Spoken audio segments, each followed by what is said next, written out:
India Russia கிட்ட இருந்து crude ஆயில வாங்கக்கூடாது. இந்த க்ரூட் ஆயில வாங்க மாட்டேன்னு சொல்லிட்டு எனக்கு ஒரு உத்தரவாதத்தை கொடுத்துருக்காங்கன்னு ஐயா ட்ரம்ப் அவர்கள் சமீபத்தில் ஒரு செய்தியில ரொம்ப பெருமையா அந்த ஒரு விஷயத்தை பேசியிருப்பாரு.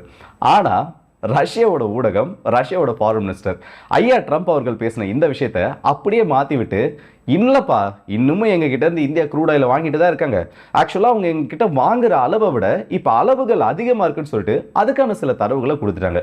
ஒரு பக்கம் பார்த்தனா நல்லா பேசிட்டு இருந்த ஐயா ட்ரம்ப் இதன் மூலமா ஆஃப் பண்ணிட்டாங்க.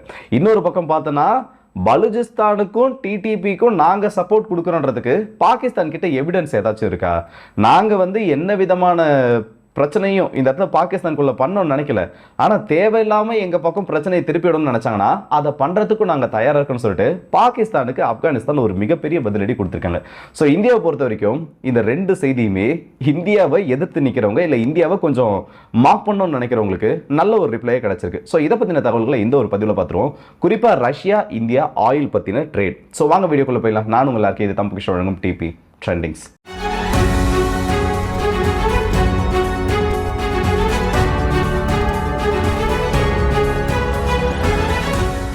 டாஸ் செய்தி ஊடகம் ரஷ்யாவோட அபிஷியல் மீடியா அண்ட் அது மட்டும் இல்லாம முக்கியமான சில செய்திகள் ரஷ்யா கிட்ட இருந்து வருதுன்னா அது இந்த டாஸ் நெட்வொர்க் மூலமா தான் வரும். ஆண்ட்ரே ருடென்கோ இவர் யாருன்னு பார்த்தனா ரஷ்யாவோட டெபுட்டி ஃபாரின் மினிஸ்டர், லாவ்ரோவுக்கு அடுத்தபடியா இருக்கக்கூடிய நபர். அவர் ஃபாரின் மினிஸ்டர், இவர் டெபுட்டி ஃபாரின் மினிஸ்டர். டாஸ் ஊடகம் என்ன பண்ணிருக்காங்கன்னா இவரோட ஒரு இன்டர்வியூ இல்ல இவர் சம்பந்தப்பட்ட ஒரு செய்தியை வெளியிடுறப்போ அவர்கிட்ட பிரஸ் ரிப்போர்ட்டர்ஸ் ஒரு கேள்வி கேட்குறாங்க. இந்தியா ரஷ்யாவோட ஒரு மேஜர் க்ரூட் இம்போர்ட்டராக இருந்துட்டு இருக்காங்க. இன்னைக்கு பார்த்தோன்னா டாப் 3ன்ற ஒரு லிஸ்ட்ல எப்படி ஃப்ளக்சுவேட் ஆனாலும் சீனாவுக்கு அடுத்தபடியாக அதிக ஆயில ரஷ்யா கிட்ட இருந்து நம்ம தான் அவுட் சோர்ஸ் பண்ணிட்டு இருக்கோம். அப்படி இருக்கப்போ இந்தியா அமெரிக்காவோட த்ரெட்டுக்கு பயந்து, டொனால்ட் ட்ரம்ப் அவர்களோட இந்த சாங்ஷன்ஸ் த்ரெட்டுக்கு பயந்து ரஷ்யா கிட்ட ஆயில் வாங்கக்கூடிய அளவை குறைச்சிருக்காங்களா, இல்ல ரஷ்யா கிட்ட இருந்து அவங்க ஆயில இம்போர்ட் பண்ணக்கூடிய அளவுல மாற்றங்கள் ஏதாச்சும் இருக்கான்னு கேட்கப்பட்ட ஒரு கேள்விக்கு அவருடைய எக்ஸாக்ட் ரிப்ளை என்னன்னா, ரஷ்யா கிட்ட இருந்து இந்தியா இம்போர்ட் பண்ணக்கூடிய ஆயில் கொஞ்சம் கூட குறையல. இன்கேஸ் பார்த்தனா சில பேரல்ஸ் அதிகமாக இருக்கே தவிர இந்தியா ரஷ்யா கிட்ட இருந்து வாங்கக்கூடிய க்ரூட் ஆயில எந்த விதமான டிக்ளைனும் ஏற்படலன்றதை இந்த இடத்துல போட்டு உடைச்சிருக்காங்க. இது போட்டு உடைச்சது மட்டும் இல்லாம ஐயா ட்ரம்ப் அவர்கள் சொன்ன ஸ்டேட்மெண்ட்டுக்கு இது கம்ப்ளீட்டா அப்படியே ஆப்போசிட்டான ஒரு விஷயமா மாறி இருக்கு. ஏன்னா சமீபத்தில் பேட்டியில் சொல்றப்போ ட்ரம்ப் அவர்கள் என்ன சொல்லியிருந்தாங்கன்னா, நான் இந்த இடத்துல இந்தியாவோட பிரைம் மினிஸ்டர் மோடி அவர்கிட்ட ஒரு டெலிஃபோன் கான்வர்சேஷன்ல ஈடுபட்டிருந்தேன். அப்படி ஈடுபட்டிருந்தப்போ எனக்கு ஒரு உத்தரவாதமானது கொடுக்கப்பட்டிருந்துச்சு, கூடிய சீக்கிரத்தில் வாங்கக்கூடிய ஆயிலோட அளவை நாங்கள் குறைப்போம், அதுக்கான முதல் படிகளை நாங்கள் எடுத்து வைக்க ஆரம்பிச்சிட்டோம். ஸோ கூடிய சீக்கிரத்தில் ரஷ்யாவோட க்ரூட் ஆயில இம்போர்ட் பண்ணக்கூடிய வேல்யூ குறையுன்ற மாதிரி ஒரு ஸ்டேட்மெண்ட் சொல்லியிருந்தாரு. ஆனா இதுக்கு கான்ட்ரடிக்ஷனா இந்தியா கிட்ட இருந்து ஒரு ஸ்டேட்மெண்ட், இந்தியாவோட மினிஸ்ட்ரி ஆஃப் எக்ஸ்டர்னல் அஃபேர்ஸ் வெளியுறவுத்துறை அமைச்சகம் அமெரிக்காவோட அதிபருக்கும் இந்தியாவோட பிரதமர் அவர்களுக்கும் எந்த விதமான ஃபோன் உரையாடல் ஏற்படலன்னு சொல்லிட்டு அவங்க ஒரு விஷயத்தை போட்டு உடைச்சிருந்தாங்க. ஸோ எனக்கு பொறுத்த வரைக்கும் இந்த இடத்துல என்ன தோணுதுன்னா, ட்ரம்ப் அவர்களுக்கு மனசுக்குள்ள ஒரு நினைப்பு இருக்கு, நம்ம தான் இந்த உலகத்தோட ரொம்ப பவர்ஃபுல்லான ஒரு பொசிஷன்ல இருந்துட்டு இருக்கோம். ஸோ நம்ம என்ன சொன்னாலும் இந்த உலகம் நம்பிடும், நம்ம என்ன சொன்னாலும் இந்த உலகத்தில் இருக்கக்கூடிய நபர்கள் கேட்டுருவாங்க, நம்ம என்ன சொன்னாலும் இந்த உலகத்தில் இருக்கக்கூடிய நாடுகள் பணிஞ்சிருன்னு சொல்லிட்டு அந்த மாதிரி ஒரு மைண்ட் செட்டில் இருந்துட்டு இருக்காரு. இதை நான் விளையாட்டுக்கெல்லாம் சொல்லலை, நீங்கள் அவரோட ஸ்டேட்மெண்ட்ஸ் இதெல்லாம் பார்த்தீங்கனாலே தெளிவாக தெரியும். பாகிஸ்தானுக்கு சப்போர்ட் பண்ணிட்டு இருக்காருன்னா பாகிஸ்தானுக்காக என்ன வேணா பேசுவார். ஆனால் அதை எதிர்த்து நிற்கிற இந்தியாவாக இருக்கட்டும், இல்லை இந்தியா தொடர்புடைய நாடுகளாக இருக்கட்டும், இல்லை அமெரிக்கா சொல்லக்கூடிய ஸ்டேட்மெண்ட்ஸை அப்போஸ் பண்ணக்கூடிய நாடுகள் யாராக வேணா இருக்கட்டும், அவங்க கிட்ட நடக்காத ஒரு விஷயத்தையே அதுக்கான கிளைம்ன்றதை வைப்பாரு. நான் இல்லை நான் இதெல்லாம் ப்ரெஷர் பண்ணணும்னு சொல்லிட்டு ஒரு பெரிய ஒரு கான்ட்ரவர்சி கிரியேட் பண்ணுறதுல தலைவர் அடிச்சுக்கவே முடியாது. சோ இந்த விஷயத்துலயும் அதே தான் பண்ணியிருக்காரு. ஆனா அவர் மறக்கக்கூடிய ஒரு விஷயம் என்னன்னா, இன்னைக்கு அமெரிக்கா சொல்ற எல்லா விஷயத்தையும் எல்லா நாடுகளும் ஏத்துக்கணும்ன்ற அவசியம் கிடையாது. அமெரிக்கா சொல்றது மட்டும் இல்ல, ஒரு குறிப்பிட்ட அதிகாரத்தில் இருக்கக்கூடிய நபர் அவரோட அதிகாரத்தை பயன்படுத்தி எந்த ஒரு நாட்டையும் அடிமைப்படுத்தணும், இல்ல அந்த நாட்டில் இருக்கக்கூடிய ஒட்டுமொத்த கவனத்தை தன்னோட பக்கம் திருப்பணும்னு நினைச்சாலும் அதுக்கு எதிராக செயல்படக்கூடிய நாடுகள் இப்போ உருவாகிட்டு இருக்காங்க. அந்த விஷயத்துல கமிட்மெண்ட் இல்லாத நாடுகளும் இருந்துட்டு இருக்காங்க. அதே ஒரு நிலைமையில் தான் இப்போ இந்தியாவும் இருக்காங்க. ஐயா ட்ரம்ப் அவர்கள் என்ன சொல்றாருன்னா, நீங்க க்ரூட் ஆயில வாங்குறத குறைச்சிங்க, க்ரூட் ஆயில வாங்குறத குறைச்சிங்க, க்ரூட் ஆயில வாங்குறத குறைச்சிங்க, நீங்க எத்தனை தடவை வேணா சொல்லிங்க, அதை முடிவு பண்ண வேண்டிய முடிவு இந்தியா கிட்ட இருக்கு. ஆக்சுவலா ரஷ்யா கிட்ட இருந்து இந்தியா க்ரூட வாங்குறதுல எனக்குமே பெருசா விருப்பம் கிடையாது. ஏன்னா இந்தியா நம்ம க்ரூட் அங்கிருந்து வாங்கிட்டு இருக்கோம். ஆனா அதனால நமக்கு பயன் இந்த இடத்துல இருக்கான்னு பாத்தீங்கன்னா நமக்கு ஒரு 10% கூட கிடையாது. நம்ம வாங்குற க்ரூட் எல்லாமே இந்த இடத்துல இம்போர்ட் பண்ணி பியூரிஃபை பண்ணப்பட்டு திரும்ப யூரோப்பியன் யூனியனுக்கு தான் மாற்றி விடப்பட்டு இருக்கு. ஸோ யூரோப்பியன் யூனியனுக்கு மாறக்கூடிய ஃபியூவல் இந்த இடத்துல சில தரப்புக்கு மட்டும்தான் அட்வான்டேஜா மாறிட்டு இருக்கு. அதனால நம்மளோட மார்க்கெட்ல ஒரு பெரிய மாற்றத்தையோ இல்ல நம்மளோட உள்நாட்டு மார்க்கெட்ல நம்ம கன்சூமரோட மார்க்கெட்ல எந்த ஒரு மாற்றமும் ஏற்பட்டிருக்கான்னு பாத்தீங்கன்னா கிடையாது. ஆனா ரஷ்யா கிட்ட நம்ம ஃப்ரெண்ட்லியா இருக்கணும், இந்த இடத்துல யூரோப்பியன் மார்க்கெட்டை நம்ம ஆக்சஸ் பண்ணுறதுக்காக வெறும் ஒரு 10 நிறுவனங்கள் மட்டும்தான் இதில் இன்வால்வ் ஆகியிருக்காங்க. இப்படி இன்வால்வ் ஆகிறப்ப இது என்ன மாதிரி ஒரு பிரச்சனை கிரியேட் பண்ணுதுன்னா, நம்மளோட இன்ஃப்ளூயன்ஸை அது அதிகப்படுத்தலாம், இல்லை நம்மளுக்கு வந்து ஒரு பெரிய ரெவன்யூ அது ஜென்ரேட் பண்ணி கொடுக்கலாம். இங்கே லோக்கல் மார்க்கெட்டில் அது ஏற்படுத்தக்கூடிய இம்பாக்ட்ன்றது ரொம்ப ரொம்ப ரொம்ப கம்மி. இப்போ இந்த அளவுக்கு டாரிஃப் வாரில் நம்ம இன்க்ளூட் ஆகிறோம், ஒரு பக்கம் பார்த்தோன்னா growth இருக்குன்னு சொல்லலாம், அதை அக்செப்ட் பண்ணிக்கிறோம். ஆனால் இந்த டாரிஃப்ஸ் எல்லாத்தையும் நம்ம சமாளித்து லோக்கல் மார்க்கெட்டில் அது ஒரு பெரிய பாதிப்பை ஏற்படுத்தாதப்போ இந்த ரிஸ்க்கை நம்ம எடுக்கிறது எனக்கு தெரிஞ்சு நமக்கு ஃபியூச்சர்ல மேபி காம்ப்ளிகேஷன்ஸை கொண்டு வரலாம். இப்போ இன் பர்சனாக நான் சொல்றேன், ஓப்பனாகவே சொல்றேன், ரஷ்யா கிட்ட இருந்து நம்ம ஆயில் வாங்கிட்டு இருக்கோம். ஒரு நாளைக்கு ஆவரேஜா பார்த்தோன்னா ஒரு 1.5 இருந்து 1.6 மில்லியன் பேரல்ஸ் பெர் டே வாங்குறோம், மில்லியன் பேரல்ஸ். அப்படி இருக்கப்போ ட்ரம்போட ஸ்டேட்மெண்ட்டுக்கு முன்னாடி வரைக்கும் இதுதான் ஸ்டேபிளாக இருந்துச்சு. ஆனால் எப்போ அவர் குறைக்கிறாருன்னு சொன்னோமோ அதுக்கப்புறம் 1.8 பில்லியன் பேரல்ஸ்க்கு அப்புறம் அதிகமாக இருக்கு.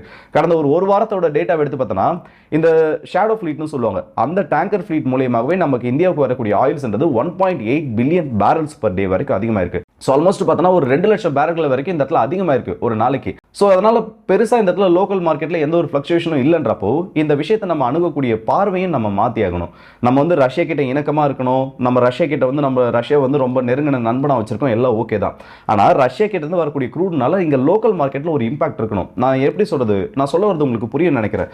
இப்போ நம்ம அவங்க கிட்ட இருந்து வாங்கக்கூடிய ஆயில், அங்கேருந்து வாங்கக்கூடிய க்ரூடை நம்ம ரிஃபண்ட் பண்ணி டிஸ்கவுண்டர் ப்ரைஸில் இந்த இடத்துல கொடுத்துருந்தோம்னா அதனால நமக்கு பெட்ரோலியம் பிரைஸ் ப்ராடக்ட்ஸில் எவ்வளோ வித்தியாசமானது வந்திருக்கும். ஆனால் இது அப்படியே யூரோப்பியன் யூனியனுக்கு ரீரூட் பண்ணப்படுறதுனால இங்கே 10 ரூபா கூட அது குறையல.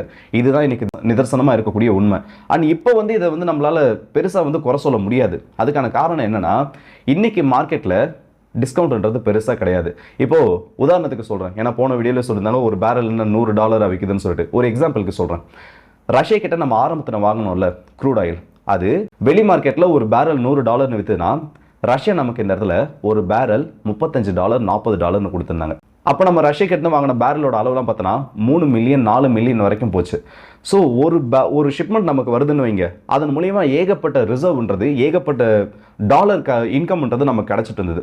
ஆனால் இன்னைக்கு மார்க்கெட்டில் பார்த்தோன்னா ஆல்மோஸ்ட் ரஷ்யாவோட க்ரூடும் சரி, இந்த இடத்துல அமெரிக்காவோட க்ரூடும் சரி, சவுதியிலேருந்து வரக்கூடிய க்ரூட், இது எல்லாமே வந்து கொஞ்சம் தான் ஃப்ளக்சுவேஷன். இங்கே $100 அங்கே $90, அங்கே $80, அந்த மாதிரி ஒரு வித்தியாசம் தான். ஆல்மோஸ்ட் வந்து ஒரு $10 தான் வித்தியாசம் இருக்கு. ஆனால் இன்னமும் நம்ம ரஷ்யா கிட்ட இருந்து இந்த ரிஸ்க் எடுத்து வாங்கிட்டு இருக்கோம்னா இன்னமும் இந்த டாரிஃப் வார்ன்றது இன்க்ரீஸ் ஆயிட்டு இருக்கு. ஸோ நான் என்ன சொல்ல வரேன்னு உங்களுக்கு புரியுறதுன்னு நினைக்கிறேன். நான் திரும்பவும் சொல்றேன், இன்னைக்கு மார்க்கெட்ல பார்த்தோன்னா ரஷ்யா வந்து நமக்கு ரொம்ப டிஸ்கவுண்ட் பண்ணி கொடுக்கல. ஆனால் சில காரணங்களுக்காக, எப்படி சொல்றது, அது நம்ம ரஷ்யா நண்பனா இருக்கின்ற அந்த காரணம், இல்லை ரஷ்யா கிட்ட இருந்து நம்ம டைப் வச்சிருக்கோம், இல்லை ரஷ்யாவோட க்ளோஸா இருக்கணும், எந்த ஒரு காரணமாக இருந்தாலும் சரி, இன்னைக்கு மார்க்கெட்ல நீங்க ஓரளவுக்கு கம்மியாக கொடுக்கக்கூடிய க்ரூடை இவ்வளோ ரிஸ்க் எடுத்து வாங்குறீங்கன்னா அதனால நமக்கு நல்லது இருக்கணும். நான் இந்த க்ரூடை வாங்க வேணாம்னு சொல்லலை, வாங்குங்க. அப்படி வாங்குறதுனால இங்க லோக்கல் ப்ரொடக்ஷன் அண்ட் லோக்கல் டிஸ்ட்ரிபியூஷன்ல ஏதாச்சும் ஒரு சேஞ்ச் வரணும். அப்படி இருந்தால் தான் அக்செப்டபிள். ஆனால் நீங்க வாங்கக்கூடிய க்ரூட்னால இங்க இருக்கக்கூடிய வரி கட்டக்கூடிய மக்களுக்கு பிரச்சனை எதுவுமே சரியாகல, இல்லை அவங்களுக்கு ஒரு $10 கூட விலை குறையல, இது மொத்தமாக ஐரோப்பாவுக்கு தான் மாற்றி விடப்படுது, இல்லை அதன் மூலியமா வரக்கூடிய வருமானம் தான் நாட்டுக்கு வருதுன்னா எனக்கு இதுக்கு என்ன பதில் சொல்றதுன்னு தெரியல. ஸோ ரஷ்யாவோட க்ரூட் ஆயில் வாங்குறதும் அரசோட விருப்பம். வாங்குறதுனால நல்லது இருக்குன்னா வாங்கலாம். ஆனால் அப்படி வாங்கக்கூடிய நல்லதுல ஒரு குறிப்பிட்ட சதவீதமாவது இங்க இருக்கக்கூடிய மக்களுக்கு அப்ளிகபிள் ஆகணும். இதுதான் என்னோட ஒரு முக்கியமான கருத்து. இதை நான் நிறைய வீடியோவில் சொல்லணும்னு நினச்சிருக்கேன். ஆனால் அந்த டைமில் டிஸ்கவுண்டட் ப்ரைஸ் அதோட பெர்சன்டேஜ்ன்றது ஓரளவுக்காவது இருந்துச்சு. ஆனால் இந்த டிஸ்கவுண்டட் ப்ரைஸ்ன்றது இப்போ இந்த அளவுக்கு குறையுது. வெறும் ஒரு பேரலுக்கு ஒரு $10 கூட கிடையாது. மினிமம் ஃப்ளக்சுவேஷன் பார்த்தோன்னா ஒரு $5 தான் வரும்.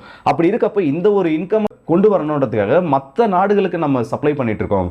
இந்த ஒரு இன்கம் ஜென்ரேட் பண்ணுறதுக்காக இங்கிருந்து இவ்வளோ ரிஸ்க் எடுத்து வாங்கி மற்ற நாடுகளுக்கு சப்ளை பண்ணுறேன்னா எனக்கு வந்து இது ஒரு அக்செப்டபிளான விஷயமா தெரியல. ஸோ இதை பற்றி நீங்கள் என்ன நினைக்கிறீங்க மறக்காம கமெண்ட்ஸில் சொல்லுங்கள். ஆனால் அந்த பிஎல்ஏ பற்றி பேசணும்ல, ஆப்கானிஸ்தானோட டிஃபென்ஸ் மினிஸ்டர் இன்னைக்கு ஒரு விஷயத்த சொல்லியிருக்காரு. பாகிஸ்தான் வந்து எங்கள் மேலே ஒரு மிகப்பெரிய குற்றச்சாட்டை வச்சிருக்காங்க. நாங்கள் வந்து தீவிரவாதத்தை ஊக்குவிக்கிறோம், நாங்கள் வந்து இந்த இடத்துல ஆப்கானிஸ்தானில் இருந்து பாகிஸ்தானுக்கு எதிரான தீவிரவாதம் செயல்படுதுன்ற மாதிரி. அதுக்கான ப்ரூஃப் பாகிஸ்தான் கிட்ட இருந்தால் கொடுக்க சொல்லுங்கள். முதல்ல அதுக்கான ப்ரூஃப் பாகிஸ்தான் கிட்ட இருந்தால் காமிக்க சொல்லுங்கள். எங்கள் மேலே தேவையில்லாத குற்றச்சாட்டுகள் இல்லை எங்கள் மேலே வந்து இன்னும் அதிகமான குற்றச்சாட்டுகள் விமர்சனங்கள் வைக்கப்பட்டுச்சுன்னா அதுக்கு சரியான பதிலடி எங்களாலையும் கொடுக்க முடியும். பலுச் லிபரேஷன் ஆர்மி பிஎல்ஏவுக்கும் சரி, இல்லை தெஹ்ரிக் தலிபான்னு சொல்லக்கூடிய டிடிபி அமைப்புக்கும் சரி, ஆப்கானிஸ்தான்ல இருந்து எந்த விதமான உதவிகளும் போகலன்னு சொல்லிட்டு திட்டவட்டமா இந்த இடத்துல மறுத்திருக்காங்க. நம்ம எல்லாம் அமைதி ஆயிட்டாங்க, ரெண்டு தரப்பு வந்து ஒரு அமைதி பேச்சுவார்த்தை சைன் பண்ணி முடிச்சுட்டு அமைதி ஆயிட்டு இருக்காங்கன்னு நினைச்சிட்டு இருக்கோம். ஆனா அதுதான் கிடையாது. நேற்று கூட பாகிஸ்தான்ல ஒரு இடத்துல சூசைட் அட்டாக் நடந்திருக்கு. 2 நபர்கள் அந்த இடத்துல ஆன் தி ஸ்பாட்ல கொல்லப்பட்டதா செய்திகள் வந்திருக்கு. தாலிபான்ஸ் பாகிஸ்தானை சும்மா விட மாதிரி தெரியல. தெஹ்ரிக் தாலிபான்ஸ் ஆப்கானிஸ்தானில் பேஸ் வச்சிருக்காங்கிறது பாகிஸ்தானுக்கு நல்லா தெரியும். அவங்களால அதை ப்ரூவ் பண்ண முடியல. தெஹ்ரிக் தாலிபான்ஸுக்கு கொடுக்கக்கூடிய ஆதரவை ஆப்கானிஸ்தானில் இருக்கக்கூடிய தாலிபான்ஸ் இந்த இடத்துல விளக்குற மாதிரி தெரியல. ஸோ இந்த வீடியோ பற்றி உங்களோட கருத்தில் கமெண்ட் செக்ஷனில் சொல்லுங்கள். நான் வந்து ஸ்டார்டிங்கில் மேபி நான் சில விஷயங்களை ப்ராப்பராக எக்ஸ்பிளைன் பண்ணாமல் இருந்திருக்கலாம் இந்த க்ரூட் சம்மந்தப்பட்டது. சிம்பிளாக ஒரே ஒரு விஷயத்த சொல்கிறேன். நீங்கள் ரஷ்யா கிட்ட இருந்து க்ரூட் ஆயில் வாங்குறீங்கன்னா அமெரிக்காவோட டேரிஃபுக்கு எதிர்த்து இல்லை அமெரிக்காவோட டேரிஃபை எதிர்த்து ஒரு மிகப்பெரிய போராட்டம் நடத்தி தான் நம்ம ரஷ்யாவோட க்ரூடை வாங்கிட்டு இருக்கோம் நம்மளோட நல்லதுக்காக. ஆனால் அந்த நல்லதுன்றது ஒரு தரப்பை மட்டுமே சார்ந்ததாக இருக்கக்கூடாது. இங்கே இருக்கக்கூடிய லோக்கலில் இருக்கக்கூடிய மக்களுக்கு, சாதாரண ஒரு சாமானியனுக்கு அதனால் ₹1 ஒரு லாபம் வருது, இல்லை அவங்க யூஸ் பண்ணக்கூடிய பெட்ரோல் டீசல் விலையில் ஒரு ₹1 குறைஞ்சுனா கூட அது நம்ம நாட்டோட வெற்றி தான். அதுக்கு நீங்கள் எடுக்கக்கூடிய ரிஸ்க்கு அது வர்த்தானது. ஆனால் இப்போ நம்ம இந்த அளவுக்கு ரஷ்யா கிட்ட இருந்து நம்ம ரிஸ்க் எடுத்து வாங்குறோம். அதனால இந்த இடத்துல லோக்கலில் எந்த ஒரு ஃப்ளக்சுவேஷனுமே ப்ரைஸிங்கில் வரலனா அது அக்செப்ட் பண்ணிக்கூடிய விஷயம் கிடையாது. இது என்னோட பாயிண்ட் ஆஃப் வியூ. இதை பற்றி நீங்கள் என்ன நினைக்கிறீங்கன்றது ஜெனுவினாக சொல்லுங்கள். நீங்கள் வந்து கவர்மெண்ட்டை சப்போர்ட் பண்ணுங்க, இல்லை ஏதாச்சும் ஒரு பொலிட்டிக்கல் பார்ட்டியை சப்போர்ட் பண்ணுங்க, அதை பற்றி எனக்கு கவலை இல்லை. இல்லை அதை பற்றி நான் இந்த டாபிக் உள்ளேயும் போகல. ஜெனுவினாக இதில் உங்களோட பாயிண்ட் ஆஃப் வியூ என்னன்றதை தாராளமாக கமெண்ட்ஸில் சொல்லுங்கள். ஸோ அடுத்த வீடியோஸ் இப்போ அது இந்த முடிப்பெறுது உங்கள் எல்லாருக்கே.